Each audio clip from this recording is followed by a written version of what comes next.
Good morning friends. आप सभी का स्वागत है विष्णु नर्सिंग एकेडमी के यूट्यूब पेज पर। तो आज अपन एक छोटा सा टॉपिक देखते हैं, रास सिस्टम, जो बहुत ही इम्पोर्टेंट है, जिसकी फुल फॉर्म है रेनिन एंजियोटेंसिन एल्डोस्टेरोन सिस्टम।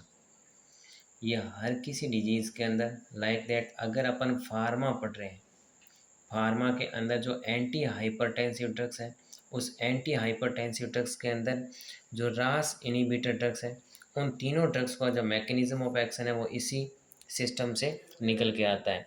और इसके अलावा ये एनाटॉमी के अंदर भी बहुत ही इंपॉर्टेंट रोल रखता है। तो अपन आज स्टार्ट करते हैं रेनिन एंजियोटेंसिन एल्डोस्टेरोन सिस्टम। ये किडनी रिलेटेड सिस्टम है, जहाँ किडनी जो होती है, नॉर्मल किडनी जो नेफ्रॉन से मिलकर बनी होती है, ये जो नेफ्रॉन होते हैं वो फ्लूइड का फिल्ट्रेशन करने का काम करते हैं, ब्लड फिल्ट्रेशन के दौरान हेल्प करते हैं। इसके अलग अलग पार्ट हैं। ये अपना हो गया बोमेन कैप्सूल, ये हो गया पीसीटी पार्ट, ये हो गया लूप ऑफ हेनले, ये हो गया डीसीटी पार्ट, देन ये हो गया सीटी पार्ट। अब रास सिस्टम की शुरुआत कहाँ से होती है, अपनी बॉडी को कब पता चलता है कि अब अपनी बॉडी के अंदर रास सिस्टम को एक्टिवेट करने की ज़रूरत है, तो उस दौरान क्या होता है। तो रास सिस्टम की जो शुरुआत होती है वो अपनी बॉडी के अंदर, जब इसके पास में इसको जो ब्लड सप्लाई करने वाली होती है उसको बोलते हैं अफेरेंट आर्टेरियोल्स, एंड जो लेके जाती है ब्लड को उसे बोलते हैं इफेरेंट आर्ट्स। ये होते हैं नॉर्मल नेफ्रॉन की स्ट्रक्चर। अब अपन इसके अंदर रास सिस्टम को कहाँ से रेगुलेट करेंगे, कहाँ से कनेक्ट करेंगे, तो उसको देखो कि अपनी बॉडी की जो यहाँ पर जो अफेरेंट आर्टेरियोल्स वगैरह होती है, यहाँ पर यहाँ इसके पास में कुछ सेल प्रेजेंट होती है जिनको बोला जाता है ग्लोमेरुलस सेल।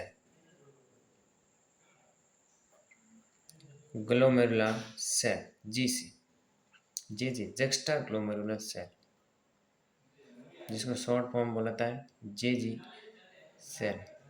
तो जक्स्टा ग्लोमेरुलर सेल प्रेजेंट होती है अफेरेंट आर्टियोल के पास में। तो अब यहाँ पे क्या होता है, जब अपनी बॉडी के अंदर जो ब्लड का सर्कुलेट होता है, तो जब हाइपोटेंशन की कंडीशन होती है, कब, व्हेन हाइपोटेंशन, जब हाइपोटेंशन की कंडीशन होती है तब अपनी बॉडी के अंदर ब्लड प्रेशर क्या होता है, कम होता है। तो अगर ब्लड प्रेशर कम वाला, अब बॉडी के हर ऑर्गन के पास कम ब्लड वाला प्रेशर जाएगा, तो जब वो कम ब्लड वाला प्रेशर जो नॉर्मल कितना होता है 120/80, अगर कम है तो इट मीन्स 120/70, नॉर्मल इतना मान लो। तो अगर ये कम ब्लड प्रेशर वाला ब्लड जब किडनी के अफेरेंट आर्टियोल्स के पास में पहुंचेगा, तो इसके पास में प्रेजेंट होती है जेजी सेल, यानी जक्स्टा ग्लोमेरुलर सेल। ये प्रेजेंट होती है किडनी के पास में। तो जैसी जो ब्लड है वो इसके पास में आएगा, मतलब कि अफेरेंट आर्टियोल के पास में, जेजी सेल के पास में आ जाएगा, तो जेजी सेल यहाँ पे क्या हो जाएगी, स्टिमुलेट हो जाएगी। तो जेजी सेल क्या हो जाएगी, स्टिमुलेट, जेजी सेल स्टिमुलेट हो गई। जेजी सेल स्टिमुलेट कब होगी, जब ब्लड प्रेशर कम हो, जब हाइपोटेंशन की कंडीशन हो। तो जब हाइपोटेंशन की कंडीशन हो तब अपनी बॉडी के अंदर जेजी सेल एक्टिवेट हो जाएगी, जो कि किडनी के पास प्रेजेंट होती है। ये जेजी सेल एक्टिवेट होकर रेनिन का सीक्रेशन करेगी। तो ये रेनिन कहाँ से आया, ये रेनिन अपनी किडनी के पास जेजी सेल से आया। तो ये रेनिन सीक्रेट करेगी, कब करेगी, जब अपनी बॉडी के अंदर ब्लड प्रेशर क्या हो, कम हो, तब ये रेनिन सीक्रेट दे। अब ये रेनिन कहाँ आएगा, ब्लड में आएगा, क्योंकि जस्ट ब्लड के पास में है, तो ये अपना रेनिन को ब्लड के अंदर सीक्रेट करेगी। तो अब ये रेनिन ब्लड के अंदर आएगा। अब ये ब्लड के अंदर सर्कुलेट होता होता ये अब पूरे ब्लड के अंदर है। इस साइड एक और अपना बॉडी का ऑर्गन होता है जिसका नाम है लीवर, ठीक है।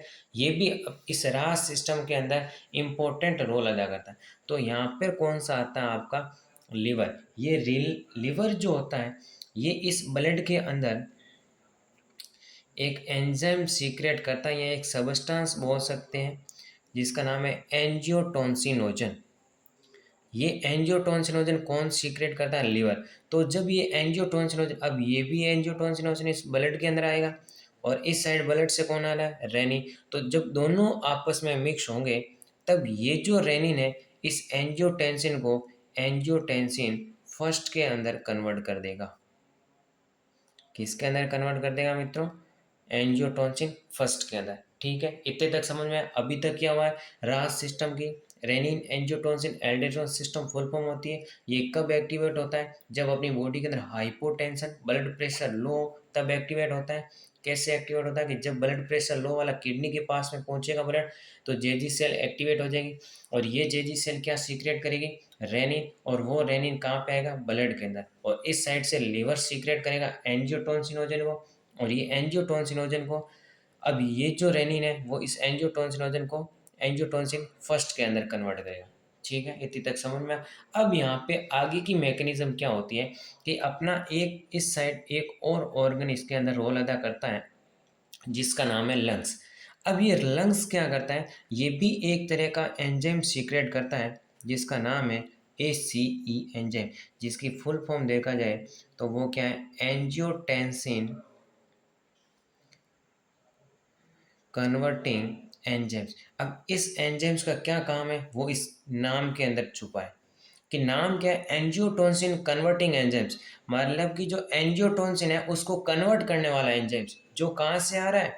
लंग्स से आ रहा है। तो अब ये भी ब्लड के अंदर आ जाएगा। जब ये ब्लड के अंदर आए तो अब ब्लड के अंदर कौन सा सब्सटेंस है या फिर कौन सा एंजाइम्स है, कौन सी मैकेनिज्म कहाँ तक आ चुकी है? एंजियोटेंसिन फर्स्ट तक। तो अब ये एसी इनिबिटर जो होता है इस एंजियोटेंसिन फर्स्ट को चेंज कर देता है एंजियोटेंसिन सेकंड के अंदर। ठीक है, अब ये अपनी ब्लड के अंदर एंजियोटेंसिन सेकंड बन गया। ये अब इस बॉडी के अंदर ब्लड में बढ़ गया एंजियोटेंसिन सेकंड।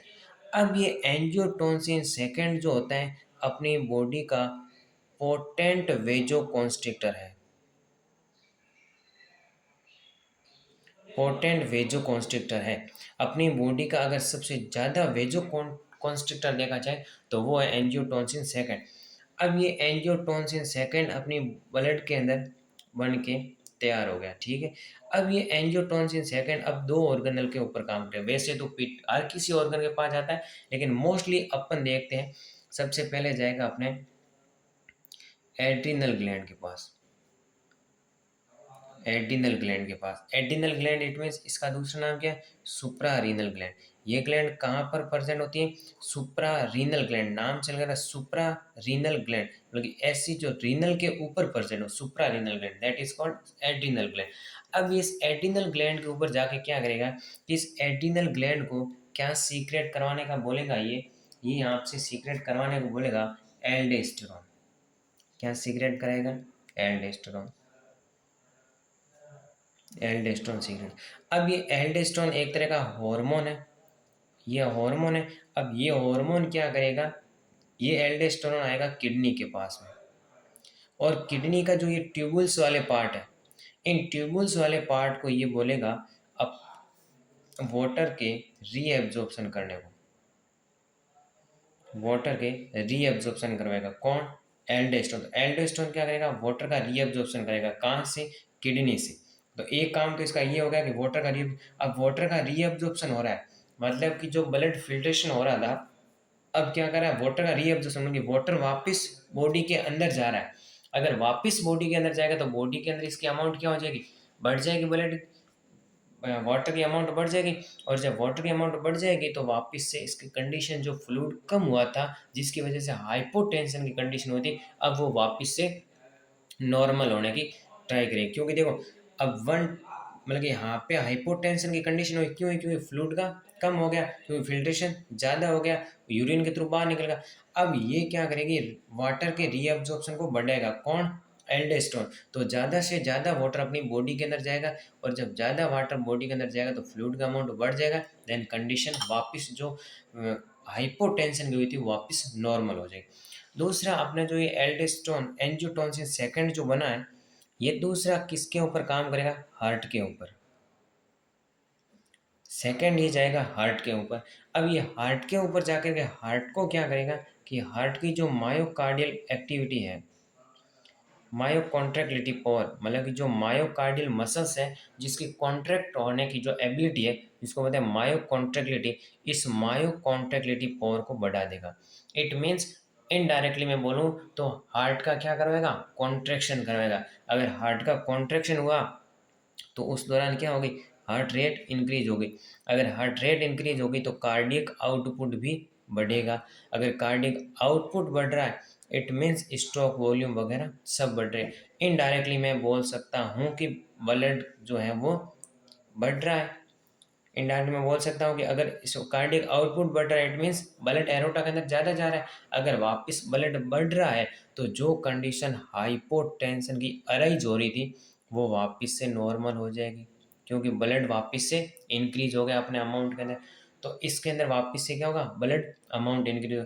तो दोनों मिलाकर के कंडीशन जो थी वो वापस से क्या कॉज करेगी, ब्लड प्रेशर को बढ़ाएगी, ब्लड प्रेशर को बढ़ाने का काम करी। तो दोनों मिलाकर के ब्लड प्रेशर को बढ़ाने का काम करी। तो शुरुआत में मैंने पॉइंट लिखा था कि रास सिस्टम तब एक्टिवेट होता है जब अपनी बॉडी के अंदर हाइपोटेंशन की कंडीशन हो।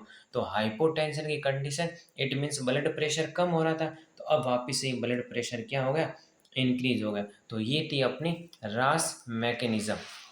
रास मैकेनिज्म, रेनिन एंजियोटेंसिन, रेनिन क्यों दिया, क्योंकि रेनिन कहाँ से आ रहा है, जेजी सेल के द्वारा रेनिन भी आ रहा है। एंजियोटेंसिन क्यों बना, क्योंकि पोटेंट वेजोकॉन्स्ट्रिक्टर है एंजियोटेंसिन, और एल्डेस्टोन नाम का जो सुप्रारीनल ग्लैंड से आ रहा है। तो इन तीनों की मिक्स में एक ही मैकेनिज्म चलती है जिसको नाम दिया जाता है राहत सिस्टम। कब एक्टिवेट होती है, हाइपोटेंशन की कंडीशन में। जेजी सेल से रेनिन आता है। और कौन कौन से ऑर्गन हेल्प करते हैं इसमें, एक तो अपना हेल्प करता है किडनी, दूसरा हेल्प करता है लीवर, और तीसरा हेल्प करता है आपका लंग्स। ये तीन जो ऑर्गन होते हैं वो डायरेक्टली रूप से इसके अंदर पार्टिसिपेट करते हैं।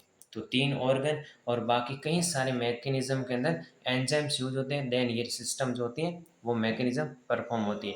और इस परफॉर्म होने के बाद में पूरी जो ब्लड प्रेशर बढ़ रहा था वो वापस से नॉर्मल हो जाएगा। तो दिस इज ए रास mechanism. Thank you for watching this video.